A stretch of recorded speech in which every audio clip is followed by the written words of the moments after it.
Hello, I'm Sean, your movie madman, and I'm back.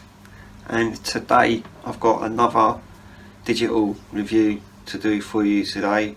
I mean, you can get these physically, I just haven't actually got round to them yet. Today we're going to be talking about Terrifier 1 and 2.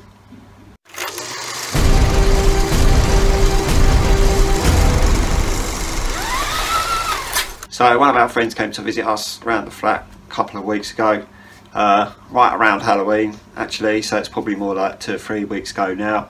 And my friend that I live with decided that we were going to get these two films because there's been a lot of talk about them online. I think the second one had only just come out at the time, and there's a lot of talk about, oh, you got to watch Terrifier, like people are passing out and like throwing up and stuff like this, and you're just like, whatever. A lot of talk, basically, a lot of controversy. So we dug into these films. We bought them both on Google Play, and so now I can tell you what they were like. So the first one I believe came out in 2016, I think it was. Terrifier is basically Art the Clown. His name is Art the Clown anyway.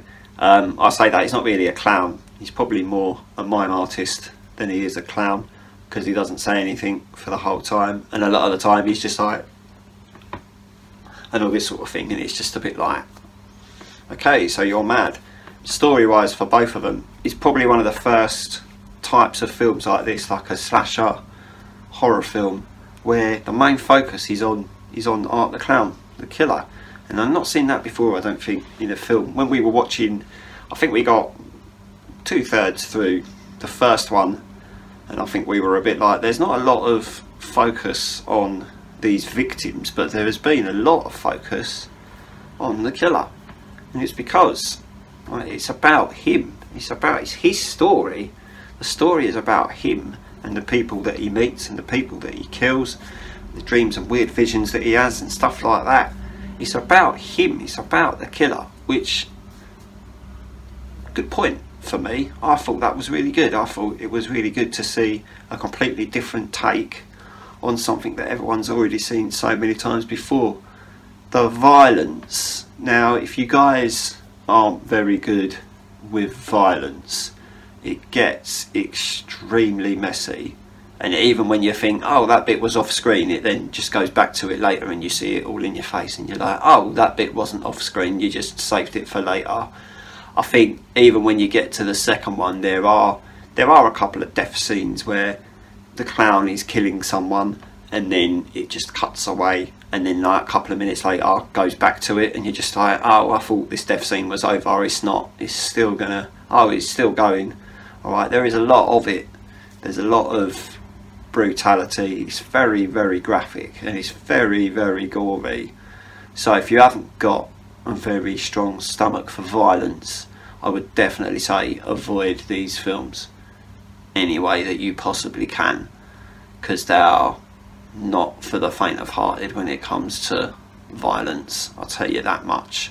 Pretty sure when we got to the end of the second one, my friend turned around and said they were 2 of the most violent films he's ever seen, and he never says things like that about movies, so that was interesting to hear that coming from him. The second one gives you a bit more story, gives you a bit more character, especially with the clown as well. There is a lot more of the character of the clown in the second one, and the second one still focuses as the clown as the main character as well, but there's a lot more with the other characters in the second one as well. I think whereas they kind of forgot about the victims in the first one, in the second one they were like, right, now don't forget about those victims in the second one. So the second one has a lot more to it. It's a lot more violent than the first one, I would have said as well. But yeah, there's a lot more to the second one in a very positive way.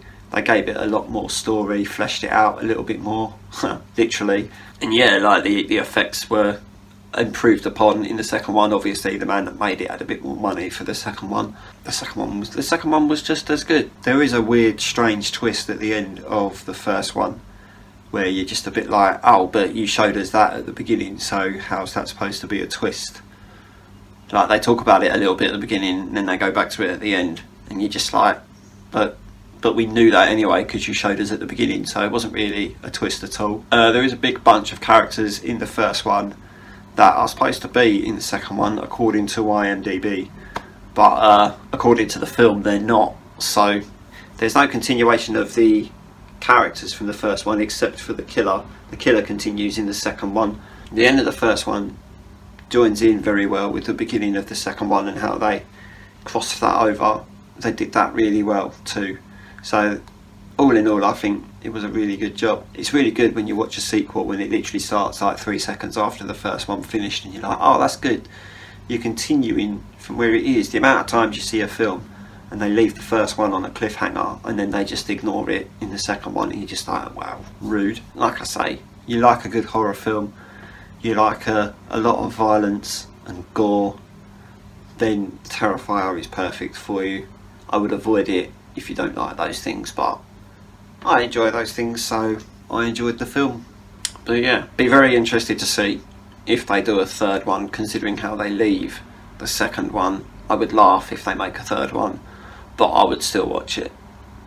So, good films, check them out on Google Play, or I'm pretty sure if you go online you can probably buy them, which I will hopefully get round to at some point very soon, and then I can show you a case and be like, here, look at that. So that's it for today. If you could like this video and subscribe to the channel, that'd be great, and I'll see you again very soon.